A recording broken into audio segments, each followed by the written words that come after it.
चरित्र से तात्पर्य किसी व्यक्ति की प्रतिष्ठा, आचरण, नैतिक गुणों तथा समाज में उसकी छवि से है। यह बताता है कि समाज उस व्यक्ति को ईमानदार, सत्यवादी, शांतिप्रिय, बेईमान या हिंसक किस रूप में देखता है। सरल शब्दों में, चरित्र किसी व्यक्ति के बारे में समाज की सामान्य राय है। चरित्र की प्रासंगिकता। साक्ष्य कानून का सामान्य नियम यह है कि न्यायालय किसी मामले का निर्णय मुख्यतः तथ्यों और साक्ष्यों के आधार पर करता है, न कि किसी व्यक्ति की प्रतिष्ठा के आधार पर। इसलिए सामान्यतः चरित्र अप्रासंगिक माना जाता है। दीवानी मामलों में चरित्र सामान्यतः प्रासंगिक नहीं होता। उदाहरण के लिए, धन वसूली या संपत्ति विवाद में किसी व्यक्ति का अच्छा या बुरा चरित्र विवाद का समाधान नहीं करता। अपवाद। यदि चरित्र स्वयं विवाद का विषय हो, जैसे मानहानि, डेफेमेशन का मामला, तब चरित्र प्रासंगिक हो जाता है। आपराधिक मामलों में अभियुक्त का अच्छा चरित्र प्रासंगिक होता है।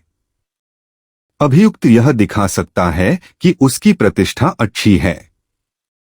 लेकिन सामान्यतः अभियुक्त का बुरा चरित्र प्रासंगिक नहीं होता, क्योंकि किसी व्यक्ति को केवल उसकी खराब प्रतिष्ठा के आधार पर दोषी नहीं ठहराया जा सकता।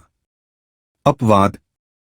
यदि अभियुक्त स्वयं अपने अच्छे चरित्र का साक्ष्य देता है, या जब बुरा चरित्र स्वयं विवाद का विषय हो, तब उसका बुरा चरित्र भी प्रासंगिक हो सकता है। Case study. सरल भाषा में, राम पर चोरी का आरोप लगाया गया। मुकदमे के दौरान कई लोगों ने बताया कि राम हमेशा ईमानदार और कानून का पालन करने वाला व्यक्ति रहा है। न्यायालय ने उसके अच्छे चरित्र के साक्ष्य को स्वीकार किया। दूसरी ओर, केवल यह कह देना कि राम की प्रतिष्ठा खराब है, उसके अपराध को सिद्ध नहीं कर सकता था। अंततः न्यायालय ने वास्तविक साक्ष्यों को देखा और पर्याप्त प्रमाण न मिलने पर राम को दोषमुक्त कर दिया। सीख। अच्छा चरित्र सहायक हो सकता है, लेकिन निर्णय हमेशा वास्तविक साक्ष्यों के आधार पर ही किया जाता है।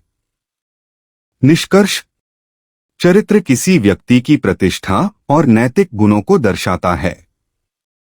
साक्ष्य कानून में सामान्यतः चरित्र अप्रासंगिक होता है, परंतु कुछ विशेष परिस्थितियों में इसे प्रासंगिक माना जाता है। दीवानी मामलों में यह प्रायः अप्रासंगिक रहता है।